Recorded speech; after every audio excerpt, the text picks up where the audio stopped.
All right, here we go. Hey, what's up, everybody? It's your good old boy JR coming to you live from Las Vegas, Nevada. As always, I got my good friend here, Brandon from Houston, Texas. Brandon, how you doing tonight, my man? Doing good. Hopefully, no internet problems will come in this episode, but we shall see. How Oh you yeah, feeling? hopefully not either, man. Hopefully not. That was a kind of a fiasco right now. Yeah, Sorry for the little delay here, but we are ready to rock and roll. We have the Dallas Cowboys and the Buffalo Bills on the clock. You ready to get just straight right through into this thing, Brandon? let's do it. All right, so here we go. First team on the clock, the Dallas Cowboys. After a 12-5 season, they had the number one offense in the NFL with the seventh best defense in the NFL. Believe it or not, it's a pretty good year. You would think almost Super Bowl with those kind of stats. No, just didn't happen that way. Just didn't happen that way. But let's talk about those Cowboys, man. They had an amazing year, and it really captivated. It really took off the second they made Micah Parsons their first round selection. He fell into the graces of the Dallas Cowboys. I mean, he fell. I mean, it's almost like when CeeDee Lamb fell to the Cowboys and Micah Parsons now falls into the Cowboys. It's like, you know what? That's how you build Super Bowl winners, when you make decisions like that. Those are your, key pieces to winning the victory. Uh, you know, and what can I say? Defensive player of the year, you know. I mean, I don't know how he lasted 12, all the way till 12. It's just, I get it. Some needs were bigger than others, but I don't think he had to wait that long. I really thought, he was going to go number 4, but you know, Atlanta. Anyway, anyway, you know, that's Let why it go, we talk Juan. Let about it let it go, Juan. Let it go. the Cowboys and Super Bowls, and that's why we talk about Atlanta in the top 5 every single year. Decisions like that. But anyway, 84 tackles, 13 sacks, 3 pass deflections. I mean, you can really put him anywhere. You could put him at linebacker, you could put him at defensive end. You can really put him anywhere, and he's just going to excel because he's just that type of player. He's just that type of dude. Second round pick number 44, they got Kelvin Joseph, the cornerback out of Kentucky. 16 tackles, 2 pass deflections. Look, why he had to wait so long to at least get a look at the starting job, because it's not like Troy Brown is going to be the number 2 corner, because that dude is. The Cowboys cannot go into the next season thinking that Troy Brown's going to be their starter. It's just, if they do, then yeah, you just deserve to get burned every other play. It's just, yeah, that's all I got for him. Kelvin Joseph, should at least get a nod. I mean, at least give him a chance. At least give him a chance. Third round pick 84, Chauncey Golden, the defensive end out of Iowa. Now, Randy Gregory had his problems, and then obviously, DeMarcus Lawrence had his health issues as well. And for him to come in and try to take the pieces there with 32 tackles, 1 sack, 1 forced fumble, 1 pass deflection, nothing more you can say than, hey, good shit. Good stuff, man. You came in and you did exactly what you were supposed to do. Next pick number 99, Sean Wright, the corner out of Oregon. Nothing too crazy, only 9 tackles, special teams guy. Nothing more to it than that. Fourth round, pick number 115. You might remember this guy. Jabril Cox, the linebacker out of LSU. He only played in 1 game and he had 2 tackles. And it is what it is. It is what it is, man. What are you going to do? Injuries kind of derailed him at training camp, and it was a pretty serious one. And, now he's just going to see how year 2 goes for him. Pick number 138, again in the 4th round, they got Josh Ball, the offensive tackle out of Marshall. He is the backup left tackle now to Tyron Smith, and who knows, with the health of Tyron Smith, he could be called into action way sooner than we expected. 5th round, 179, Simi Fihoku, the wide receiver out of Stanford. Healthy scratch all year. Can't really say anything about it. 6th round, pick 192, Quinton Bohanna, defensive tackle out of Kentucky. Only 10 tackles. Hey, man, do what you can do. You're so buried in the depth chart. Do what you can do. 6th round, 227. They really went heavy corner in this draft. Another corner, Israel Mukuanu, the corner out of South Carolina. They didn't even play one snap, incomplete. And their last round pick, Matt Farnock, the guard out of Nebraska. He is now the backup right guard as it still stands, even with all the, Connor Williams and them gone. But the Dallas Cowboys. You know what? I've been waiting for this all night. So Brandon, you go. You lead us off, man. I know you've been waiting, chomping at the bit for this one.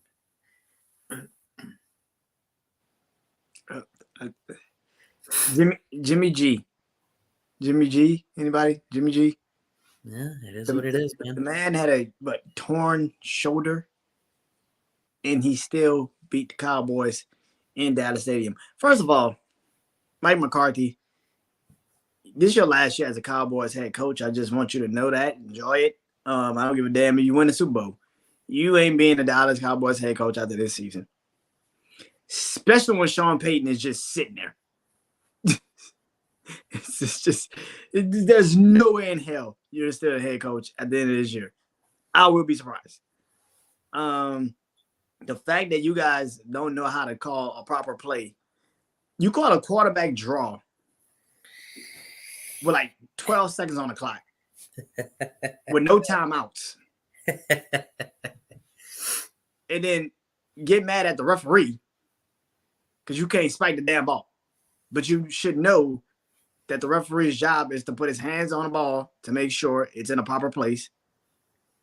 To start, what sport where the ref doesn't have some piece of touching the damn ball before it starts off? Even in baseball, you got to get the ball from the umpire before you can do anything. Same thing in basketball. Whenever they make a bucket, they give it back to the ref, and the ref checks it to them, and it's like, okay, let's play again.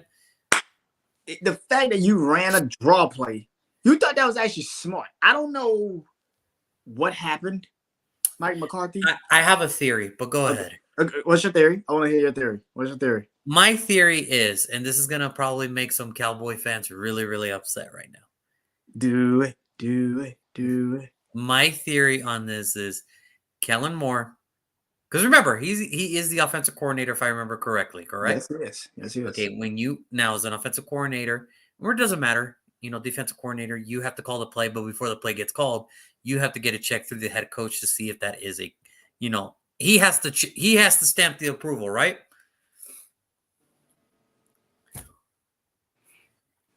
Kellen Moore called quarterback draw. Now, I'm sure Kellen Moore told Dak Prescott, go out of bounds. I'm sure. Because if he didn't, then that man should never have a chance to be a head coach because he is going to suck. I have another theory, but go on with that. Go on. My thing is he called the quarterback play. Mike McCarthy okayed it, and this was Kellen Moore thinking, okay, we're going to lose in big fashion again. And I know Jerry Jones, all my life, if we lose in a big fashion, he's going to overreact. He's going to fire Mike McCarthy. I am now going to be the new head coach. When he did not get fired, Kellen Moore said, I am never going to be the head coach of the Dallas Cowboys. Why? Like you said, Jerry Jones is getting older, so maybe he's not making decisions. And Sean Payton's just chilling. Just chilling. I don't understand how they paid damn near every offensive coordinator, defensive coordinator to stay, but your team still lost in the goddamn first round of the playoffs. You didn't even get to the divisional round. You lost in the wild card. Understand this. That was the worst way to lose. A quarterback draw with 12 seconds left. And your offensive coordinator said, and your head coach said, okay. The fact that you guys actually came back in the game, because they were losing that game. They were Yeah, losing. they were losing bad. They were losing bad. The fact that you actually came back in the game in the last play of your season, you said, let's do a quarterback draw with no timeouts in the middle of the field. I'm sure he got told to run out of bounds, but Dak Prescott. I believe. I don't think he did. I personally don't think he did. If he did it, because if he did, then here's the thing about Cowboys fans that every Cowboy fan should know. You're not winning a Super Bowl. I don't care how fucking talented you are. You're not winning a Super Bowl with that because I'm gonna say why. IQ of a coaching staff. I'm gonna say why. Because he ran too damn wide in the football field. You're like running straight up the middle. Nobody's gonna touch you. Go ahead and run. As long as you don't get a touchdown, I don't give a damn. You can run off all day. The fact that he didn't try to get to the out of bounds, like get close to out of bounds, have blockers over there to kind of get him to the out of bounds. His mind was to get as many yards as he possibly can, then slide, then try to get try to spike the ball. And it didn't work that way. It screwed them. If that is the coaching stuff they want to go with, I'm going to tell you this right now. The Dallas Cowboys are never going to win a Super Bowl with that IQ of a staff that they have. They could be all the talent in the world, short for brains up here when it comes to situational awareness. Dallas was never going to win a Super Bowl anyway. You paid a pretty okay quarterback, crazy money. You paid a running back that's over the hill, too much damn money. You paid a defensive lineman, a defensive edge rusher, too much money. And he gets hurt now every damn year. You played a left tackle who's damn near. I'm shocked that he's still standing. I'm going to be honest with you. If there was a chance for the Cowboys to actually compete for like the NFC Championship game, it was going to be this year because they had an amazing team. All the pieces were in play. I don't know about going to a Super Bowl. And I don't want to say that the Super Bowl window is closed, but I will say this. Somebody might have put the little latch on so that way the window can't open no more. I'm not. Listen, Juan, I'm not going to say the Super Bowl window is closed. It was never open in the goddamn first place. I think it was open. I think it was never open in the goddamn. There's a part of me that said, okay, maybe on their good day, they catch a break. They catch one break. On a good day, a sunny day in February, they might be there. You never know. But as far as I'm concerned, they can have the best NFC East record and still get beat by the Arizona Cardinals, who got just absolutely destroyed by the Rams. Yeah, that's true. I just don't. My thing is, the fact that Kyler Moore came back off of an injury, went to the Dallas Stadium, and had a better game than Dak Prescott. I don't give a damn what nobody said. That window was never open.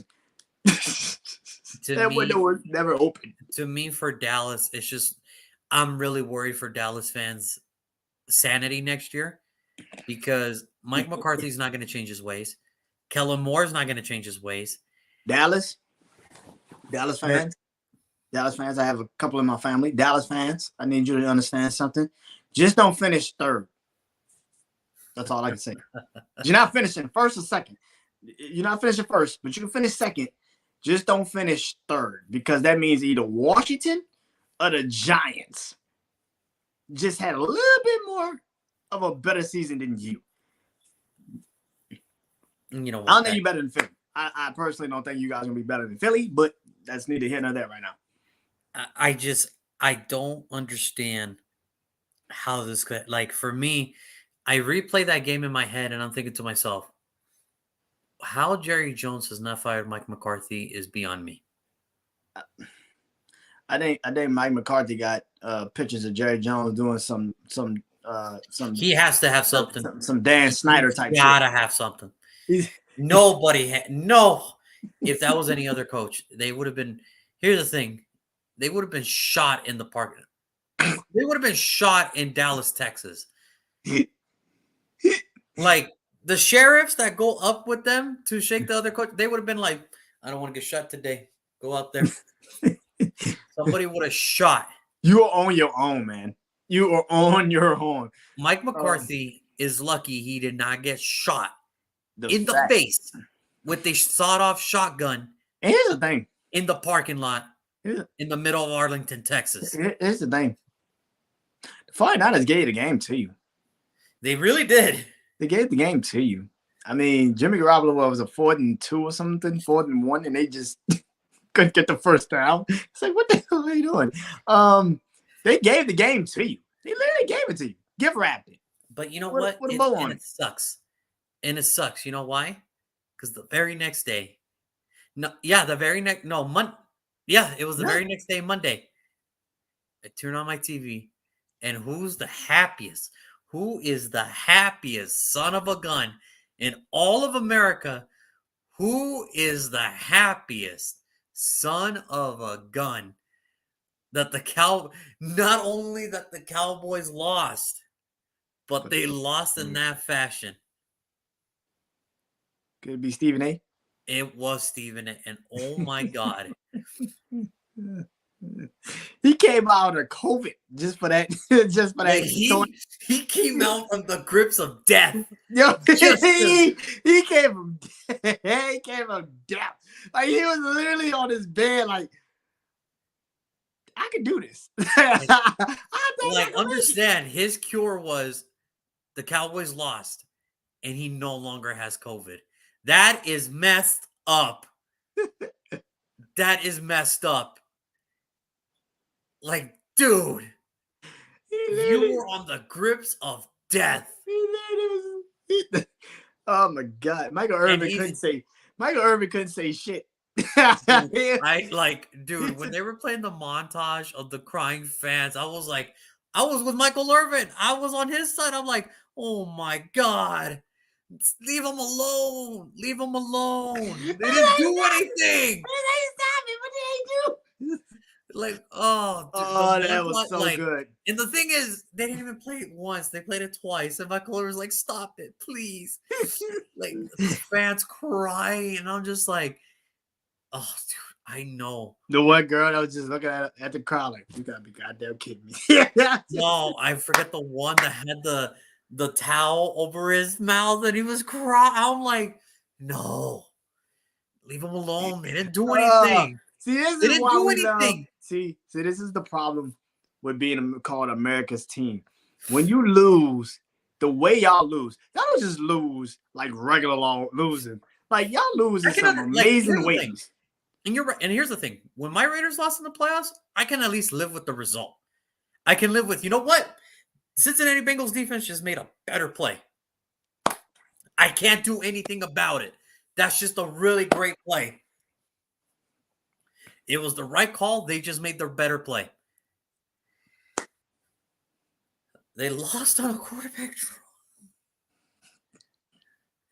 They lost on a quarterback draw. I don't even know if Dak Prescott realized that he needed to get down. Because as soon as he got down, it was like he got like 10, 15 yards. But it was like, dude, you should have slid. When you got the first down, you should have slid right there and there. Here's the thing about the Raiders.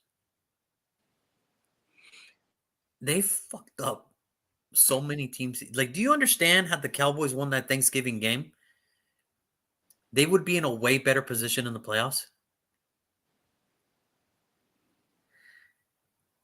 Like, they screwed up so many teams. They lost to the Raiders, and when they shouldn't have, they lost to the Cardinals when the Cardinals was spiraling out of goddamn control. They shouldn't have. They should have lost a lot of teams, and they were lost. It's just like I can't really feel no type of way about it. It's just, to me, it's just.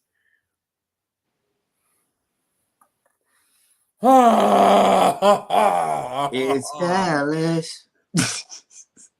It's like, dude, you have everything you need. Why? Why do you do that? Like, and here's the thing. I'm not even like Cowboy fans. You deserve to be angry. I'm right there with you. I'm not even a Cowboys fan, and I was even saying, "Well, fuck, did I just watch? I've never seen that." I laughed. Listen, I've said this since. I literally called you 2 seconds after the game was over. I'm like, That and we just were happened? and we were laughing. We had a good time that day. That was a really good. That No, was a no, really no. good day. You guys were laughing. I was watching the screen like I've never seen a game end. I've seen people fumble, to end the game. I've seen people throwing interceptions. I've seen people catch game winners, game winning field goals. I've seen that, you know. I've never You never seen a team screw it. You never seen a team run a clock out on themselves. I've, oh my god, I've never seen a team run a quarterback draw with their season on the line. I've never seen that. I've Whoa. I, mm. Let's Okay. continue. Let's continue. We can do this all Over. night. Let's continue. Season's over. Free agency kicked in.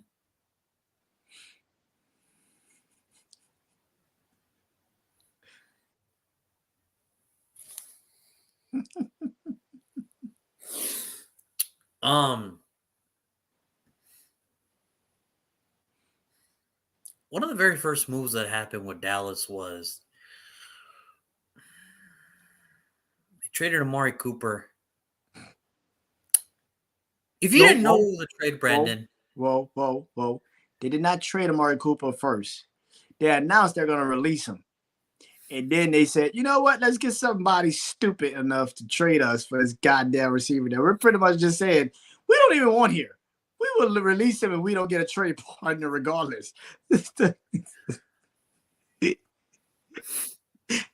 somebody stupid enough to trade him, I don't have. Continue. Here's the thing. You're right. They said if we don't find a suitable trade partner. First of all, that was BS. You just needed to find somebody to trade with. You needed to find somebody to trade with. Here come the Browns. Here come the Browns. Hey, Dallas, I'll give you a 5th and a 6th. Game? Deal.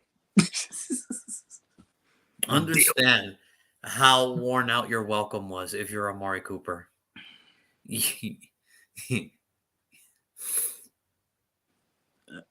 didn't want to be with the Raiders anymore because of John Gruden. Hey, I get it.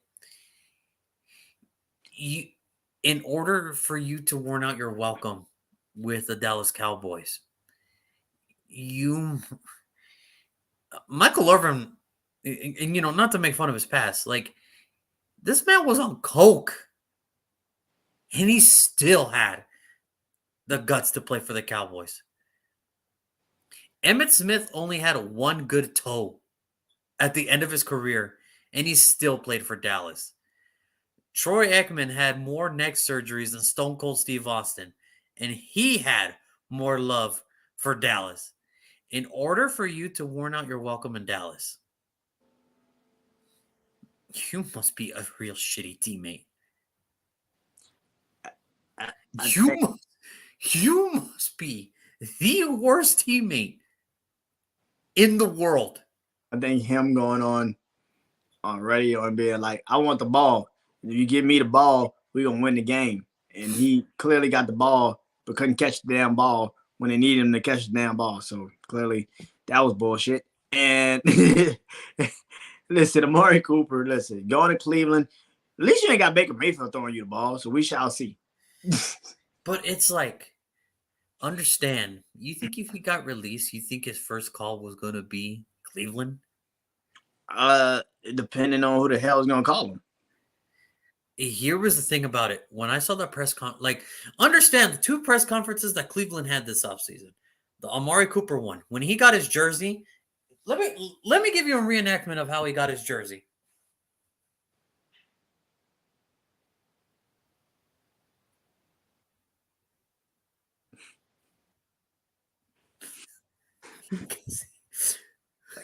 He looked like a kid who got the worst Christmas sweater of every year.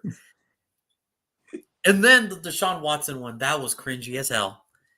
That was so. Oh God. Oh, we're not going back to Cleveland's mindset. That was just terrible. But understand this, Dallas. This not only that, they lost Randy Gregory, Laleo Collins. Can we explain the Randy Gregory one for a second? He actually said, "I'm coming back to Dallas," then rescinded that. that deal. He's like, nah, I'm good. I'll go to Denver. Hey, I'm good. I'll go to Which is Denver. why I always hated the legal tampering period. He's like, Because it gives the fans hope, and then it's like, nah, not doing it. Not doing it. he literally was. He's like, I'm with that. No, nope, nope, nope. Denver's doing better. Denver's gonna have a way better team. I need to go to Denver. You lose Cedric Wilson, you lose Leo Collins, you lose Connor Williams, you lose Keanu Neal, you lose Malik Turner. And you resign, you resign Dorrance Armstrong, J. Ron Kurz, Brian Agner, Leighton Venderish, Carlos Watkins, Luke Gifford, and then you also bring in James Washington, Ryan Nall, and Dante Fowler. What I'm trying to say for Cowboy fans is this much. I don't know. I don't know. That's a 3, ladies and gentlemen. If you don't see, this is a 3, which means they're gonna finish 3rd. I would say 4th, but somebody's gonna be worse than you. So I don't know. Oh yeah. But either Daniel Jones or Carson Wentz is just gonna go completely just non-existent. It's gonna be Daniel Jones. Oh, it's gonna be Daniel Jones. Oh, we shall see. Look. What I'm trying to say for Cowboy fans is I'm right there with you.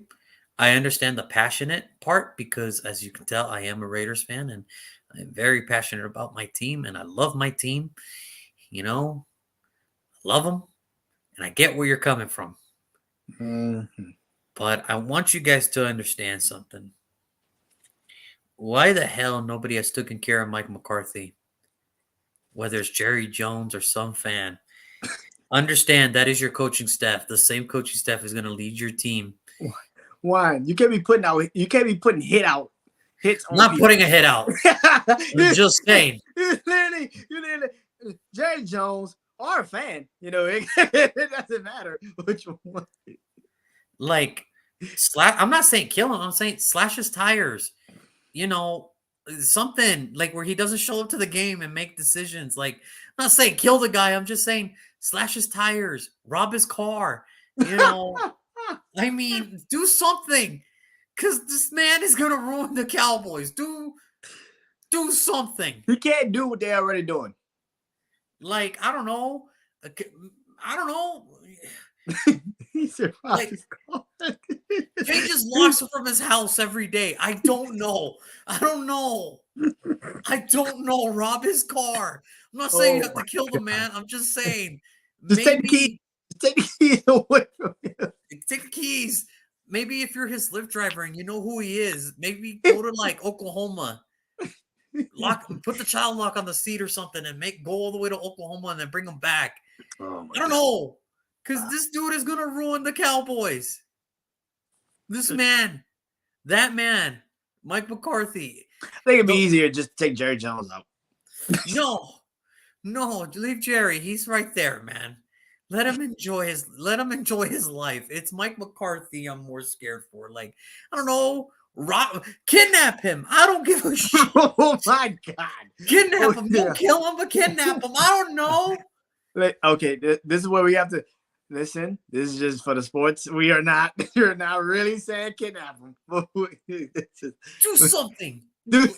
Rob his car. Rob his wife's car. I don't know. Do something. You got a wife? Man, Mike McCarthy is going to be the reason that Cowboys are going to burn to the freaking ground. Boom. Like, I'm not saying kill the man. I'm not saying any of that. I'm just saying. Why are you getting close? I mean, change the locks on his house or something.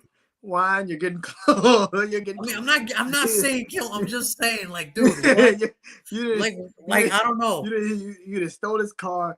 You'd have kidnapped him. You'd have took him all the way to Oklahoma. You're getting close. You're getting really close. I'm thinking about we shouldn't take a game so seriously, but sometimes, man, some people just got the wrong job. All right, like. I've seen this too many times in America where somebody lies on the resume I've seen this too many times in America. There's always a Homer Simpson on the freaking in every workplace, and nobody does anything about it. Peter Griffin. You see what I mean? See what I mean? Yeah. Something has to change. Okay, and listen, not saying make him disappear. I'm just saying make sure he Make him doesn't disappear. I'm not saying make him disappear, but I'm saying make him disappear. You know what I'm saying? make sure he doesn't show up to the game. Okay, like though there could be 80,000 fans. Make sure he's not in there.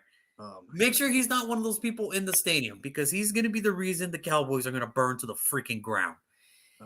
But other than that, listen, in all seriousness, Dallas is still doing the right things. Okay, they're drafting well. They mean well. It's just I do not think he's the right man for the job because I don't know if he can lead this type of team. I don't see that. And I think until they get a good listen, to coach in the NFL, you got to have some skill too. But sometimes you need just a little bit more than that. If you put Sean Payne in this staff,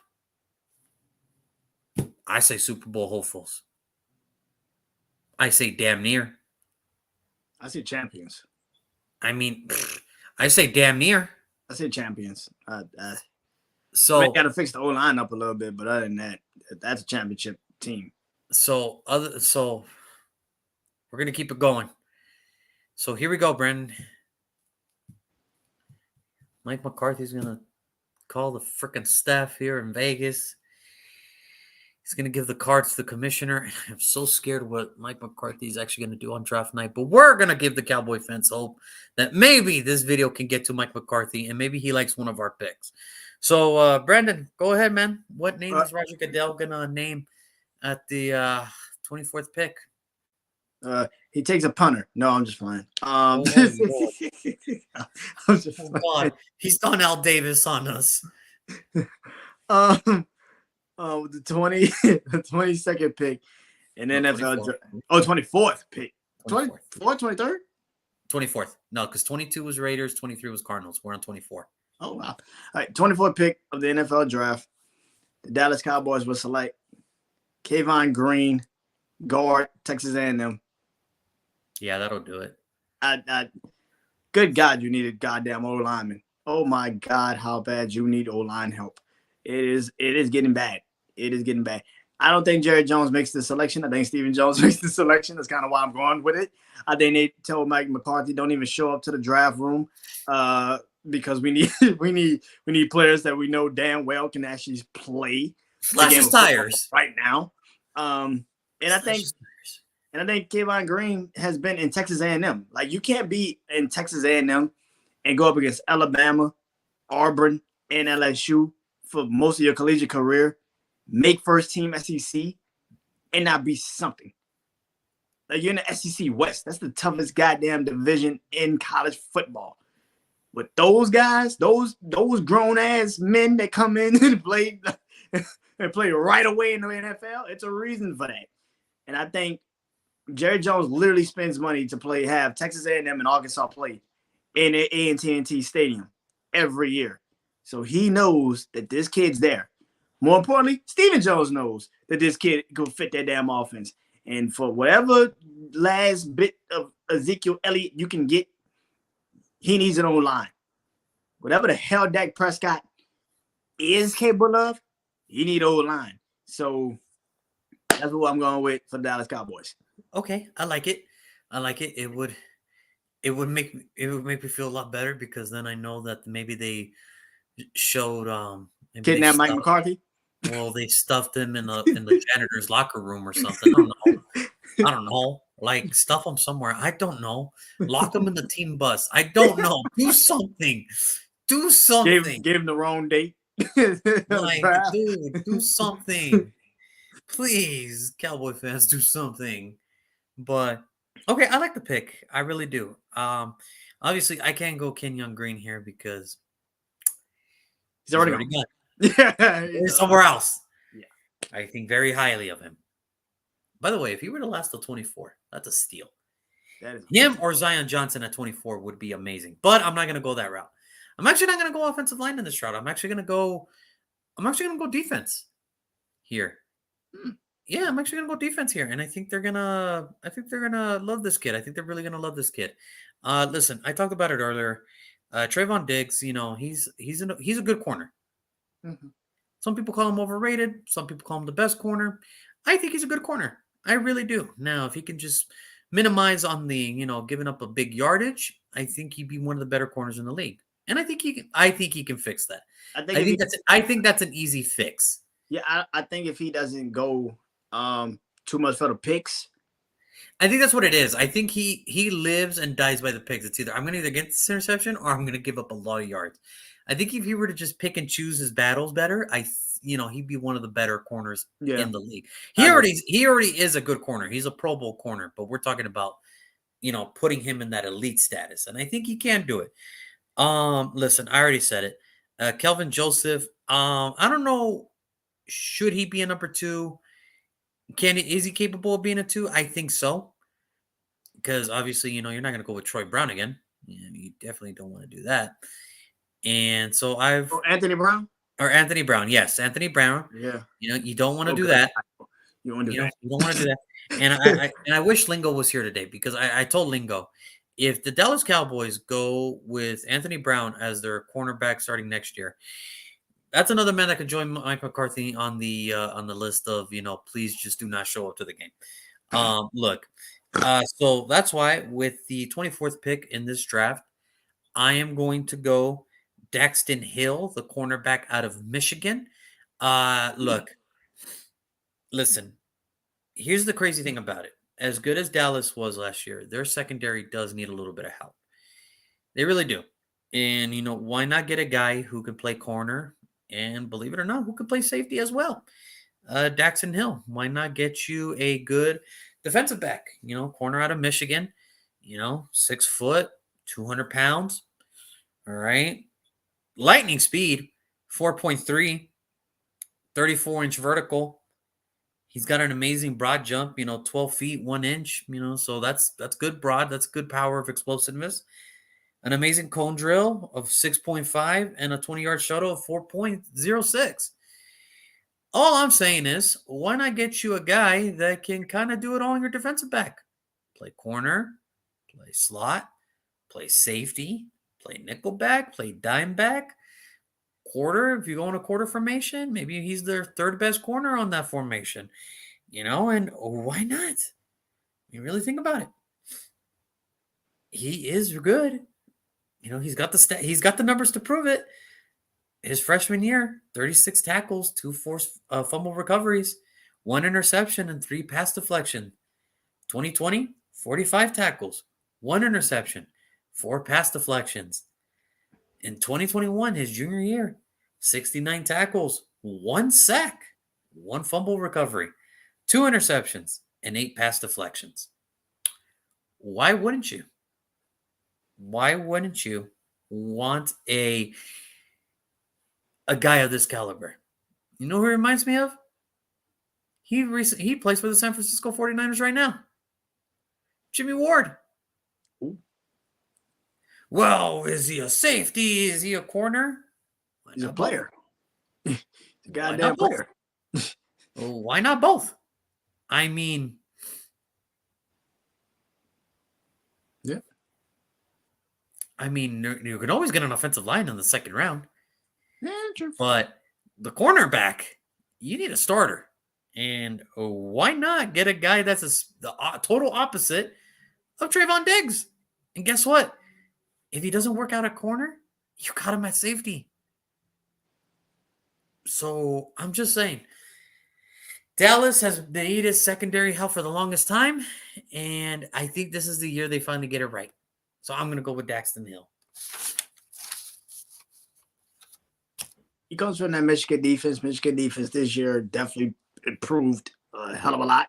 And and then you're coming from an NFL head coach and a Jim Harbaugh that knows how to get his players ready for that moment. So yeah, I think he would fit Dallas very, very well. And it fills a need.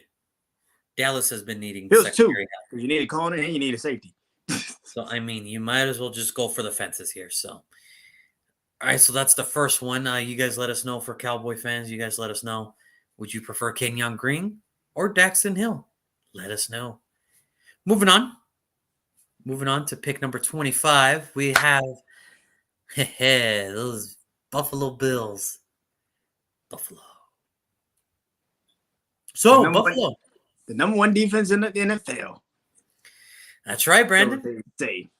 They finished 11-6, third best offense, first the best defense in all of the NFL. The best defense in the NFL. And it was no surprise of how they got there. You don't believe me? Check this out. Their first pick number 30, because remember, they went to the AFC Championship game last year, and I think that was the aspirations. We all had aspirations of Buffalo taking that next step and maybe going to the Super Bowl. Okay, they had that aspirations. Now, pick number 30, they took Gregory Rousseau out of. Give it to me. Give it to Do me. you? Do you? Give it to me. All right. And you know what? He did as good as you want him to go. 50 tackles, 4 sacks, 1 forced fumble, 1 interception, 4 pass deflections. There's nothing more. He improved your run defense, which was killer for you last year, and it improved. Second round, 31 picks later, Carlos Basham Jr., the defensive end out of Wake Forest. 18 tackles, 3 sacks. Hey, it is what it is. You know, third round pick 93, Spencer Brown, offensive tackle out of Northern Iowa. He was the backup left tackle, but because of Darrell Williams now being gone, he can actually compete for the starting right tackle job. By the way, we got to check in that Gatorade for Northern Iowa. A lot of good offensive linemen coming out lately. Check that out. Now, they didn't pick again until the 5th round, which was 161. They had Tommy Doyle, the offensive tackle out of Miami of Ohio. And he was your backup right tackle to Darrell Williams the whole time. Now, they had three picks in the 6th round. Marquise Stevenson, the wide receiver out of Houston. Did not catch a single catch this year, believe it or not. But it was all because of the fact that he was just usually used for special teamers, and he was their punt and kick return, their kick returner man. 132 punt return yards and 165 kick return yards. Other than that, that's about it. But hey, at least you're using them for something. These people don't even make it that far, so you're using them for something. Pick number 212, DeMar Hamlets, the safety out of Pittsburgh. 2 tackles, 2 pass deflections. When you have safeties like, Jordan Poyer and, the other guy, Micah Hyde. I keep forgetting him, and he's really good. And it's about time we start recognizing him as being a good safety because not a lot of people know who he is. Listen, you're not going to get a lot of snaps. I just hate to break it to you. Do what you can. Their last one, Rashad Wildgoose, the cornerback out of Wisconsin, did not make the team, but he did make it onto the Jets, and he had 3 tackles that whole year. And 7th round, pick 236, Jack Anderson, the offensive guard out of Texas Tech, did not make the team, but he did make the Eagles, where he actually started a game. Believe it or not. Started a game. That's pretty good. Hey, kudos to Buffalo. I mean, he didn't start for you, but I mean, hey, he started a game in Philadelphia, meaning you made a good choice. Just unfortunately, it didn't work out for you guys, and that's okay. Now, what can I say the Buffalo Bills season? It was I was very disappointed in them. That's the one word I would like to use is disappointment. Because Spurs have cut the deficit. Yikes. Hang in there, Brandon. Hang in there. Focus on me, man. Focus on me. Anyway, I say disappointment because I thought this was the year that Buffalo was going to get to the Super Bowl. They've been building this team up for a while now where it looks like, you know what? I thought this was going to be the year they were finally going to get over the hump against the Kansas City Chiefs. They were going to beat they were going to beat the last team there. They're going to go to the Super Bowl. They're going to go to Los Angeles. They're going to win their first Super Bowl ever. And they're going to give Bills Mafia a Super Bowl that they rightfully deserve. Okay, I don't know any other fan base that doesn't deserve a Super Bowl more than Bills Mafia. They deserve that. They really do. But right out of the freaking gate, you lose to the oldest tree in the NFL, to the Big Ben and the That oldest Pittsburgh tree. Steelers. All right, I mean that old. I mean hell. The oldest I tree. I mean hell. Even the tree from Pocahontas is like, hey man, eventually you gotta die, Oh wow. and I'm a spirit in a freaking tree. Like eventually you God. gotta go. All right, and then in some weird fashion, they lose to the Jaguars. You get embarrassed the first time by New England. And that's where I said, you know what? I don't know if I can trust these guys. But then by some miracle, they came back and they whooped on the Patriots.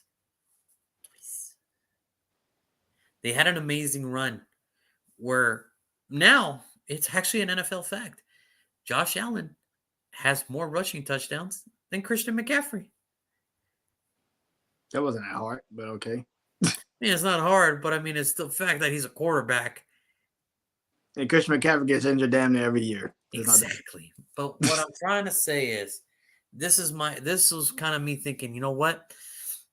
Maybe, maybe they hurt us. Maybe they're going to turn this around. And when they beat New England, okay, they didn't beat New England. They spanked them. They stumped him. They stumped him. They spanked them. Yep. And I'm thinking to myself, you know what? If this Buffalo Bills team shows up against Kansas City, the Buffalo Bills could actually win this game. The offense did. Which is very weird to say that. The offense did. And you know what? Here's the thing about it. The craziest thing about that game, the Kansas City Buffalo Bills game on that in that divisional matchup, nobody's going to remember the night that Gabriel Davis had that night. Gabriel Davis was the best football player on that field. Coming in second, Josh Allen. Okay? Gabriel Davis is the whole reason Cole Beasley is no longer a Buffalo Bill. Okay? He had an amazing game. That wasn't that hard either. I mean, Cole Beasley kind of did it to himself, but anyway. Regardless of the situation, understand this. They were 13 seconds away from being the Kansas City Chiefs. 13. What happened? What happened, Juan? Well, like I always say, until the clock hits 0, you cannot think that you have beaten Kansas City until the ref finally blows the whistle. So here's what proceeded to happen. They kicked the ball into the end zone, touchback. They go about 40 yards in 10 seconds. Kansas City's kicker kicked the field goal. The Chiefs won the coin toss. And Travis Kelce caught the ball at the end zone. The game is over. And Buffalo Bills lose because their defense couldn't hold it for 13 seconds.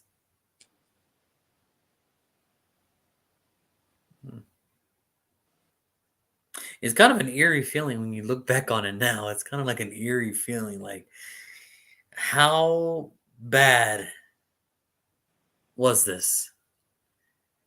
How bad does this have to sting? Because you are, and I'm going to be honest with you, I don't know who would have won between Cincinnati and Buffalo. I do not know. That would have been great to see. I have no clue. But alas, it's not meant to be. And I guess the NFL made a rule that now both teams get possession, which I find stupid. I find it stupid because your defense is supposed to hold their end of the bargain. It's not my fault that you gave up the ass in 13 seconds.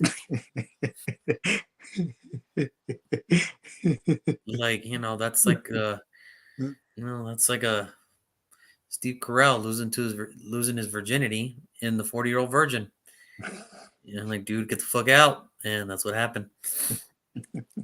But here we go again. Another disappointing year. And I'm going to be honest with you. With all the jokings and aside, Buffalo had an amazing offseason. Okay, I get it. They lost Harrison Phillips. They lost Levi Wallace. They lost John Feliciano. Those are some pretty big names. But look what they got in return.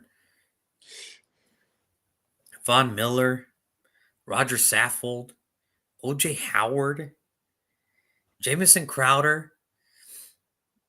I mean, Bobby Hart's coming back. I mean,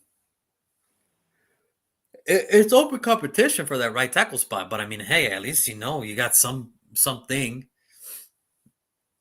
And all I'm saying is for Buffalo, it ain't the defense I'm worried about. It's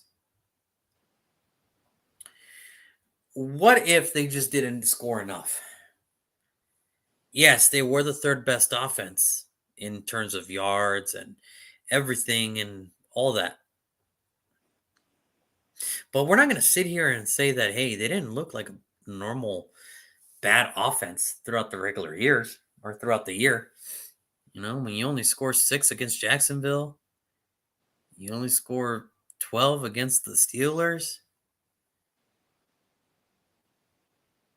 Yeah, you got a lot of yards and a lot of touchdowns and all that stuff, but I'm not going to sit here where there wasn't at least like 5 games where you look like an bulimic offense. So it's not the defense I'm worried about. It's that offense I'm worried about. And I think there's only one good answer to this. But Brandon, with all that being said, here comes Roger Goodell with the 25th card in his hand. What name is Mr. Goodell going to read off that name, off the card of that podium? All right. What the number, 26? 25th pick of the NFL draft. The Buffalo Bills will select Trent McDuffie, cornerback, Washington. Juan, I love you, man, but that damn offense scored 45 points, and I saw the defense give up a goddamn touchdown in a field goal in like 13 seconds. I don't know what the hell you're talking about. That is still, I don't give a damn. You getting called the number one defense, and you gave up like that. It's just, that image is in my head, man. And we got to stop acting like that secondary was good. It was okay. And Tre'Davious White went down, and they ass looked like the Buffalo Bills secondary. Like, this is not good. I forgot to bring that up. You're right. And I think we need one. I think they need another corner. They need another corner. They got great safeties. They got Tre'Davious White, but they need a corner. They need somebody that can help. And Trent McDuffie is as close to that as you're gonna probably get. I think coming from Washington, he's got a chip on his shoulder just like Buffalo does. I think he gets love, get embraced right away. Because he comes from the Pac-12, and nobody thinks a cornerback from the Pac-12 could be another Richard Sherman or something like that. But I think he's going to go in there and learn from Tre'Davious White, Micah Hyde. That secondary room is going to be just filled with some amazing go-get-it players that might overachieve in some elements. In some sense, yeah.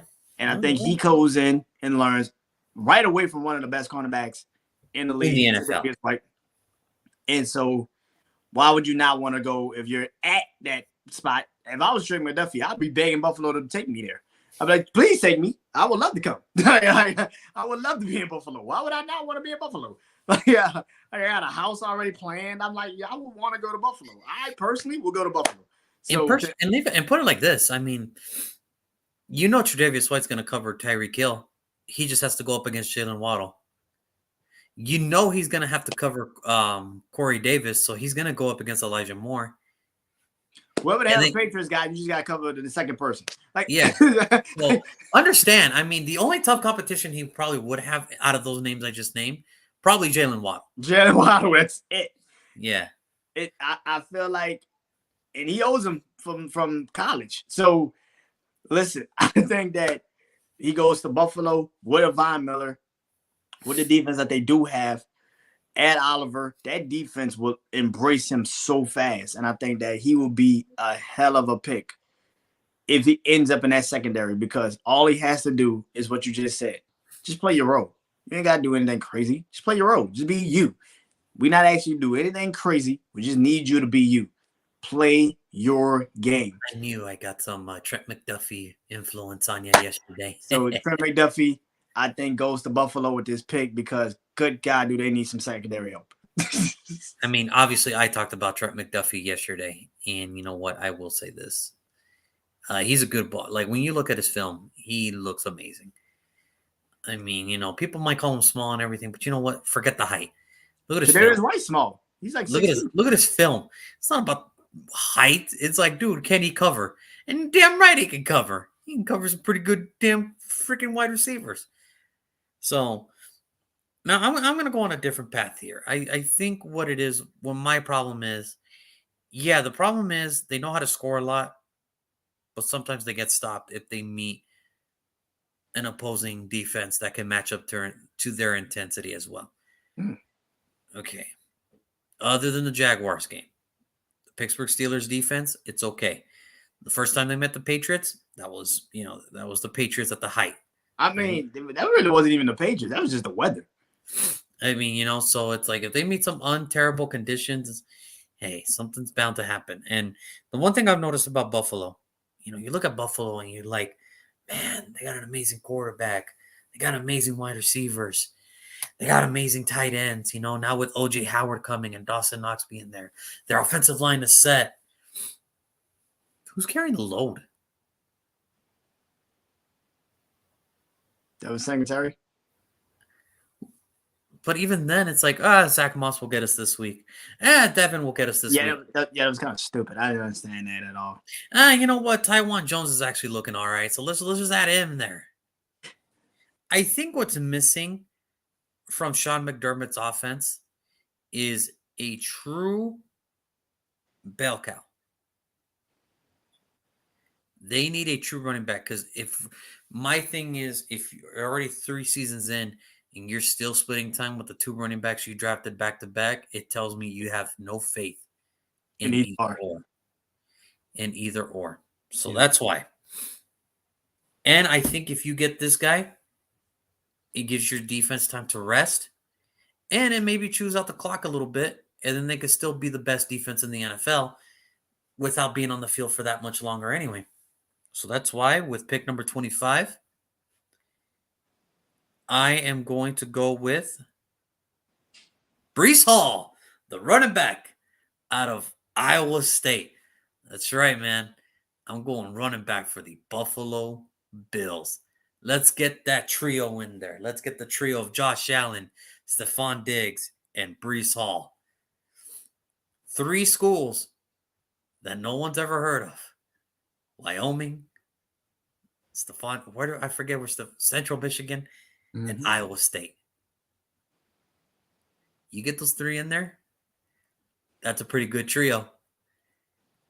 And here's the thing about Breece Hall. Like, understand this.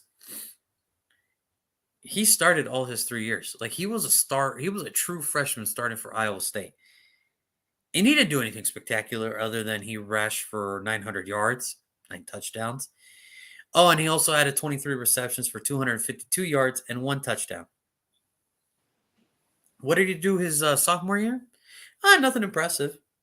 Just led the whole nation in rushing yards with 1,572 of them, to go along with 23 receptions, 180 yards, and 2 touchdowns.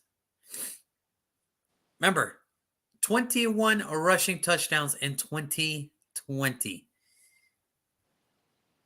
And then 2021, his junior year, what does he do? They consider that he took a step back. What did he do? 1,472 yards. Oh no. He's only missing 100 yards from last year. But he took a That back. Okay. That's stupid. and what did he do? 20 rushing touchdowns to go along with 36 receptions, 302 yards, and 3 touchdowns. So why wouldn't you want a man that has a Yo, total we of need to figure out what you talk about. North Iowa. We need to figure out what the hell's going on in Iowa State. They got running backs out the ass. What the hell's going on with them? you know, why wouldn't Buffalo want to? Because remember, in Buffalo's offense, you have to be what? Quick. You got to be quick. You got to be ready for the Josh Allen release. You got to be ready for Josh Allen. If nothing's there, you got to be ready to block. You got to be ready to be a defender. If you're a wide receiver, you got to be ready to break out your cuts because the ball's going to be right there. You have to be quick in this Buffalo offense. And why wouldn't you want a running back that has a total of 50 rushing touchdowns in his collegiate career and a total of 6 receiving touchdowns? So understand this. The man literally almost has close to 4,000 rushing yards. The man is almost close to 1,000 receiving yards. Now I know that could be kind of scary because they did overwork him at Iowa State and everything, and that's always kind of a scary thought. The man's got wheels. But you know what? When the man goes to the combine and he has a 4.39 40, a 40-inch vertical, and he has a 12 feet 6 inches broad jump, and he's 6'1" and 220 pounds. You know what he kind of reminds me of when I see him play?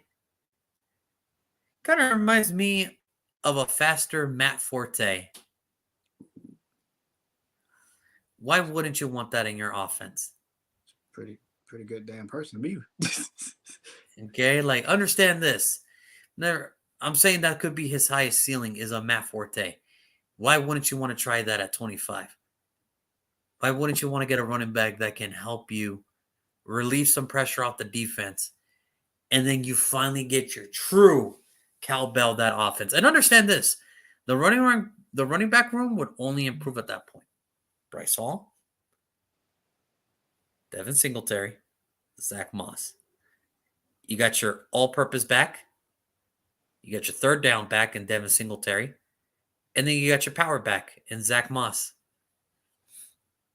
Mm-hmm. Don't you think that would pretty much seal the deal for Buffalo to at least try now to compete for a Super Bowl? I think so.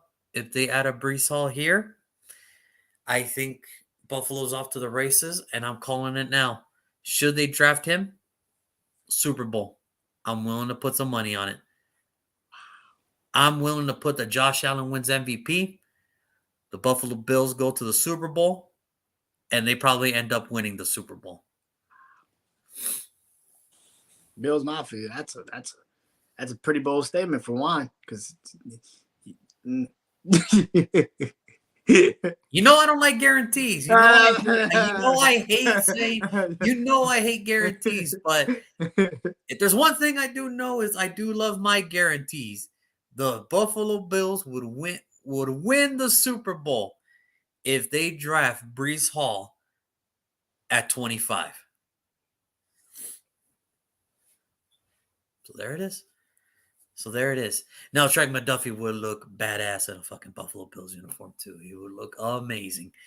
Okay, I'm not even going to lie about that, too. He would look good. And honestly, he wouldn't even have that big of an issue. Honestly, just, hey, look, man, you already got your Davius on the other side.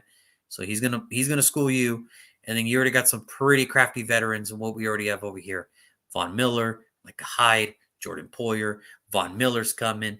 We got Daquan Jones that's going to be coming for freaking Carolina. He's going to be joining us. Ed Oliver's already here. And then we still got Tremaine Edmonds, Matt Milano at the linebacker spot. So we're okay. Like, all you got to do is just be you, and you're fine. You're going to be perfectly fine. But you give them a running back and they take more time away. Because I think that's what it is. I think when it comes to Buffalo, I think they have this Yeah, thought of the quicker we get the ball in the end zone and the more points we score, the better. It doesn't work that way. Sometimes it does, that's not good. You get this guy, you get your full 3 down running back, and your running back room would still be amazing and cheap and super cheap.